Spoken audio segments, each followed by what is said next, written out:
नाज़िन आवाज़ न्यूज़ में भलीकार आवां संझा सैयद ऐं आऊं आहियां बिशारा सुमरो हलंदासीं हेडलाइंस।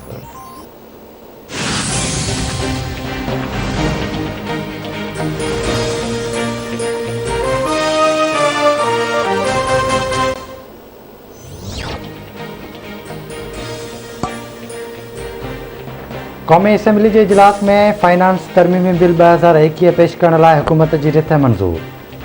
अपोज़िशन तरफ़ां बिल जी मुखालिफ़त। नाणे वारे वफ़ाक़ी वज़ीर शौकत तरीन जो चवणु आहे त ग़रीब ख़ुशहाल थियो त मुखालिफ़ फ़ारिग़ थी वेंदा। बजट में पहिरियों भेरो ग़रीबनि लाइ रोड मैप ॾिनो। असां ॻाल्हियूं करण वारनि मां न पर अमल करण वारनि मां आहियूं। माज़ी जी हुकूमतुनि ज़राइत जे शोबे ते ध्यानु न ॾिनो। ज़राइत ते 150 अरब रुपया ख़र्च कया पिया वञनि। माज़ी जी ग़लति पॉलिसियुनि सबबि IMF वटि वञिणो पियो।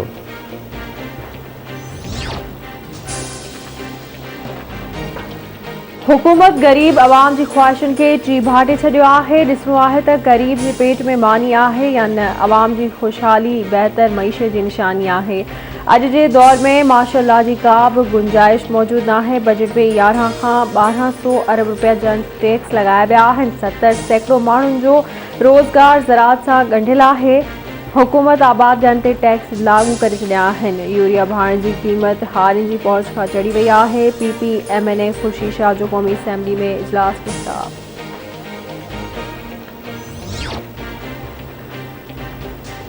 अॻूणो सदर आसिफ अली ज़रदारी 8 अरब रुपयनि जी शकी ट्रांज़ैक्शन बाबति केस में इस्लामाबाद जी एहतसाब अदालत में पेश। संदसि वकील फारूक एच नाइक वकालतनामो जमा कराए छॾियो। आसिफ अली ज़रदारी जी ज़मानत वारो फ़ैसिलो अदालत में पेश कयो। अदालत आसिफ अली ज़रदारी खे हाज़िरी लॻाए वञण जी इजाज़त ॾेई छॾी।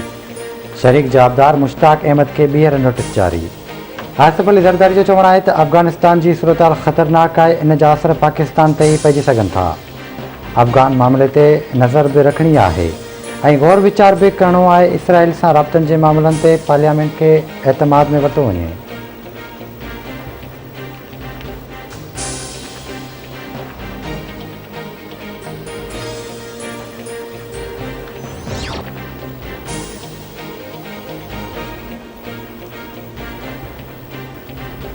सियाहत खे हथी वठाइण लाइ सभ खां वधीक अमन जी ज़रूरत आहे। पाकिस्तान में सिर्फ़ गर्मी जी मुंद में सियाहत खे हथी वठाए सघिजे थी।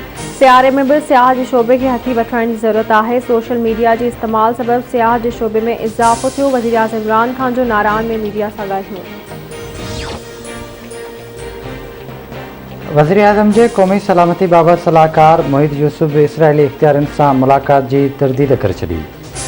मोहित यूसुफ जो चवणु आहे त ख़बर पई आहे त हिकु वॾे सियासी जमायत तरफ़ां चयो वियो आहे त मां ॻुझे नमूने इसराइली इख़्तियारनि सां मिलियो आहियां।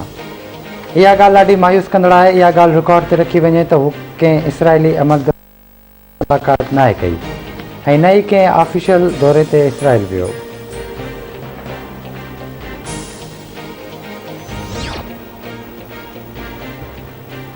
नेपरा बिजली जी क़ीमत में 28 पैसा फ़ी यूनिट घटिताई जी मंज़ूरी ॾेई छॾी। नेपरा मूजिबि बिजली जे अघनि में घटिताई सां न रुॻो वाहिपेदारनि खे ईंदड़ महीने जे बिलनि में 3 अरब 60 करोड़ रुपयनि जो रिलीफ मिलंदो, पर ईंदड़ महीने जी बिजली जे बिलनि में बि रिलीफ मिलंदो। इहो फ़ैसिलो लाइफ लाइन ऐं कंहिं इलेक्ट्रिक जे वाहिपेदारनि ते लागू न थींदो।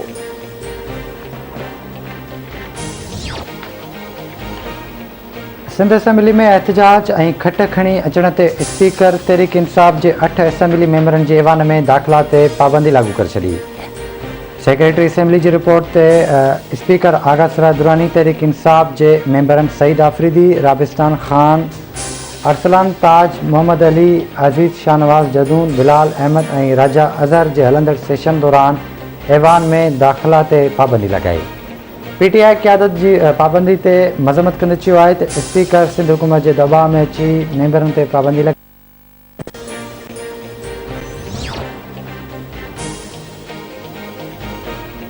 मुल्क में कोरोना वबा विघे वधीक 23 मरीज़ फौत थी विया। हयाती विञाइलनि जो अंग 22,245 थी वियो। गुज़िरियल 24 कलाकनि दौरान वधीक 735 माण्हुनि में कोरोना जी तस्दीक।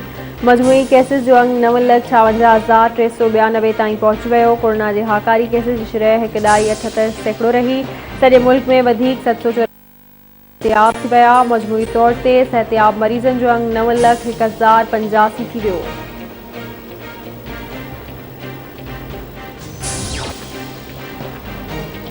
हैदराबाद में बासरन पारां बेदर्दी सां क़त्ल कयल पोरियत ठारू शोरो जे केसनि जी मक़ामी अदालत में ॿुधणी। केस में नामज़द जवाबदार फरमान शाह, शाह मोहम्मद शाह, ज़ीशान शाह ऐं रिज़वान शाह अदालत में पेश। अदालत जवाबदारनि जी अबूरी ज़मानत में 2 ॾींहनि जी वाद करे छॾी।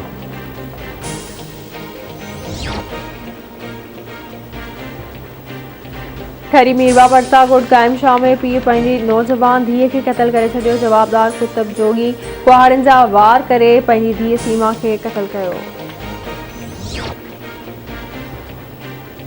मीरपुर माथेले भरिसां जरवार जे ॻोठ बानो खुश्क में उड़ी विघे 2 ॿारनि जे फोथियण बाबति ख़बर आवाज़ टीवी ते नशर थियण खां पोइ सूबाई वज़ीर बारी पिताफी ऐं DC घोटकी नोटिस वठी छॾियो।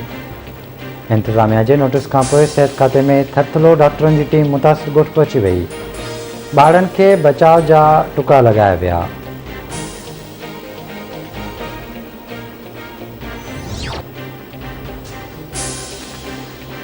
जाम साहब भरसा छण बदड़ी छाक जे रवासी पोरे जी मासूम थी मुबैना तौर अगवा पीनू फ़कीर शइ वठी ॾियण बहाने बाड़ी नुसरत ज़ाहिरानी खे खणी वियो। संदसि वारिस परेशान।